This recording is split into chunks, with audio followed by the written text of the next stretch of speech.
Hi, my lovely friends. So, I'm doing something I didn't think I would do, but today I'm going to talk about the simple step by step way to outline your new novel. Now, it's a big disclaimer here. I do not outline, I do not plan. I am a pantser and have been. I have over 100 titles that have just come out of my head and onto the page. That's it. But for a lot of new authors in particular, they get a lot of comfort out of outlining their novel before they start to write it. So today, that's what we're going to work on. Now, I will confess, I did a bit of research before I started this video. As I say, planning, plotting, outlining is not my thing. But I do try to help as many authors as possible. But then I started reading. I wrote a few down here. There are so many different types of outline. There's the hero's journey. There's the Save the Cat version. There's Romancing the Beats version. There's the 3-act structure. There's the snowflake method. There's the 7-point story structure. And boom, my head just blew away.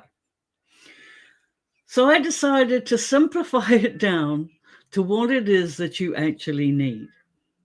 Every book has 3 parts: the beginning, the middle, and the end. So I imagine that's a bit like the 3-act structure.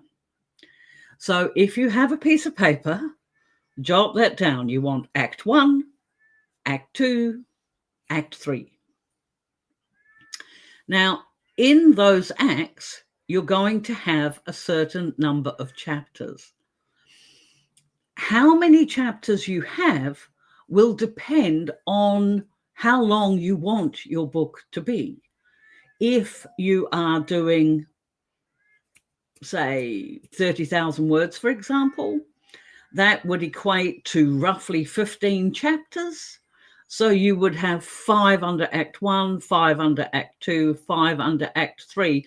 Although I would probably tweak it because I believe the middle of a book is actually longer than the beginning or end. So you might have 5 at the beginning and maybe 6 or 7 in the middle and then 3 chapters at the end. But what you want is you want to make sure you have all of those aspects. So you have your piece of paper, you have Act 1, Act 2, Act 3, or you could, if it makes it easier, beginning, middle, end. And then you have your chapter headings underneath. If you were writing, say, 60,000, 90,000, obviously you may have more chapters, although it could just mean that your chapters are longer. So don't get hung up on word count at the moment. The whole point of an outline is to make sure that your story is well paced, that you don't have a whole lot of like the beginning all dragged out and then sort of like a squishy middle and then a whole big drawn out climax scene at the end. You want to pace your book consistently. So what are we doing in the beginning? In the beginning chapters, we are introducing characters. We are introducing a bit about the world, if that is relevant, and it normally is. But let's not remember what I said about not doing info dumping about your world. Unless your world is a main character, the information about your world is going to be trickled through all of these chapters as it becomes relevant. But in this beginning chapters, what we're trying to do is we're trying to introduce our characters, our main characters, that we want our readers to fall in love with or hate regarding, regardless of, depending on how you're writing this. And then we want to introduce that initial conflict, that barrier that your characters have to overcome.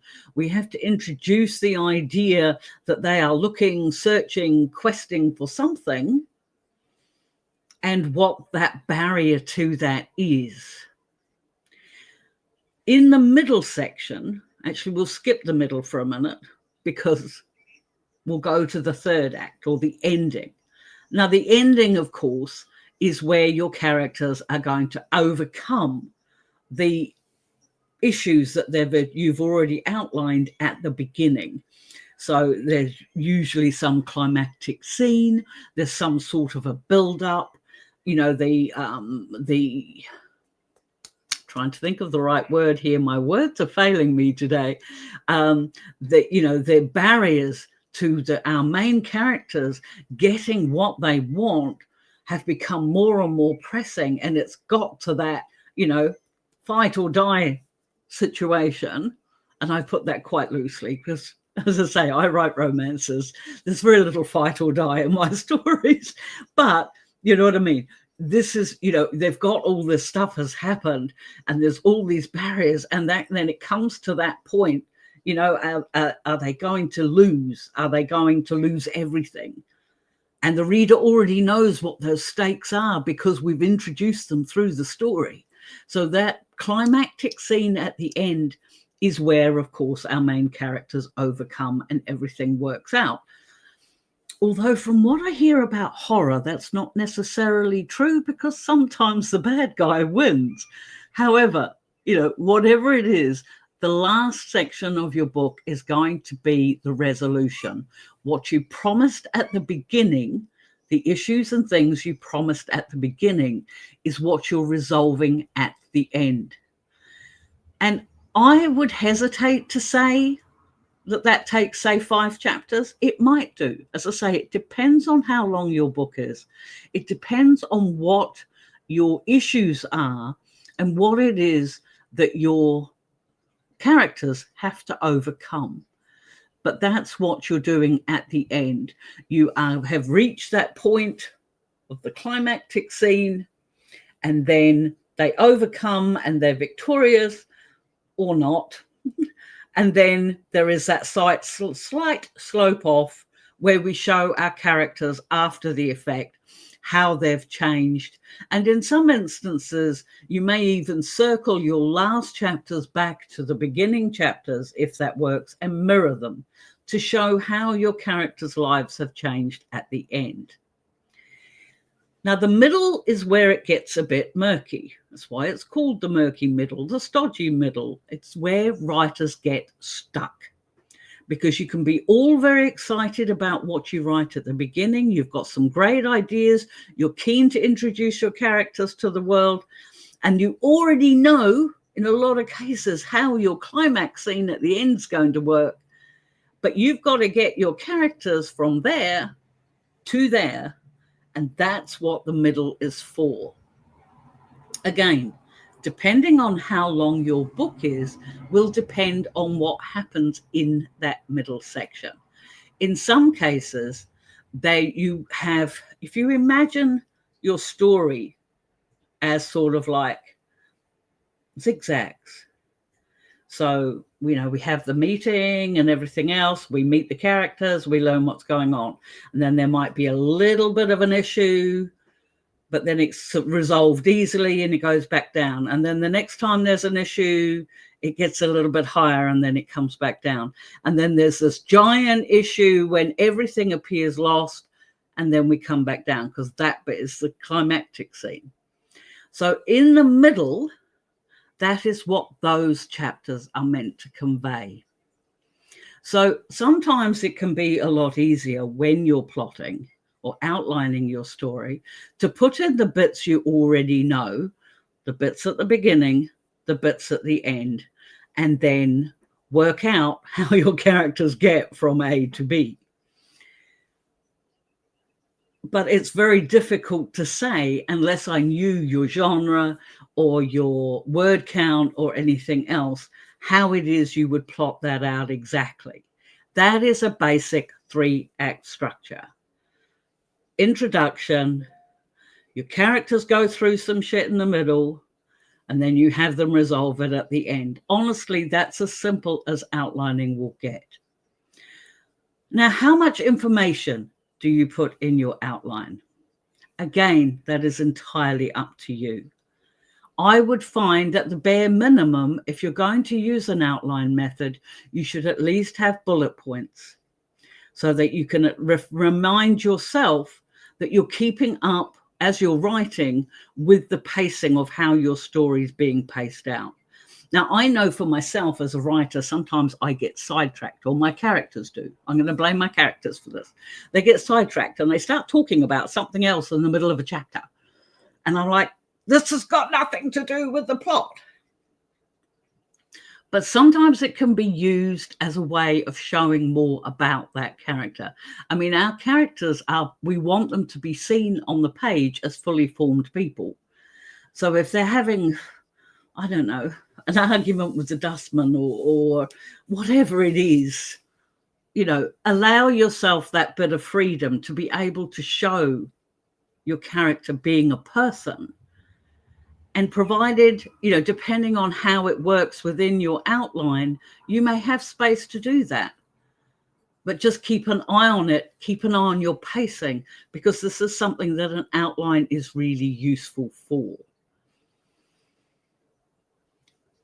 So put down bullet points. Other people will put down chapters and actually have 2 or 3 bullet points per chapter that they want to cover in each of their under each of their sections, so that they know where they're going. The amount of detail you put in is entirely up to you. But remember that do allow your characters the freedom to move about a bit. Don't make it so rigid that you are locked into a story that once it comes onto the page, you don't even enjoy. But quite simply, if you're stressing about how to outline and you want to outline, that's all you need to do. Grab yourself a piece of paper, write down beginning, middle, and end. Put 5 chapters under each heading and then jot that in. That will give you 15 chapters, which you can add or detract from depending on how long your story is. But believe me, that is all you need when it comes to outlining. And for those of you who do prefer an even more structured approach, when I was looking at researching these different templates and things like that, I do believe there are a lot of free templates online. And if that makes you feel more comfortable, then for sure, go and download one of them and fill it in. I would suggest that when you're typing in outline templates, put in your genre as well. It'll just make it that much easier. And at least then you'll know, if you fill in one of those, that your book is fitting in with the genre that you're so keen to write in. But remember, don't get locked into it. Your outline is a suggestion, a way of monitoring your pacing and your writing progress and your character's progress as well. But when it comes down to it, you still want to tell your stories in your own way. So don't ever let an outline put you off or be a reason why you haven't started writing that novel yet. Because truly, you should be writing it. Anyway, my friends, hopefully this has been helpful. As I say, from somebody who just pants, I'm a pantser. I realize I'm not the best expert to talk about this, but if it's helped you at all, please drop a like and a comment if you wouldn't mind. It all helps the YouTube algorithm. And yeah, tell me how you outline in the comments below. I'd be really interested to see in our little community here how it is the different ways that my lovely viewers actually write their stories. Or if you haven't started yet, then what's holding you back? Let me know that in the comments below as well. But in the meantime, I post long form content on Mondays and Thursdays. And yeah, until next time, we'll see you then. Bye.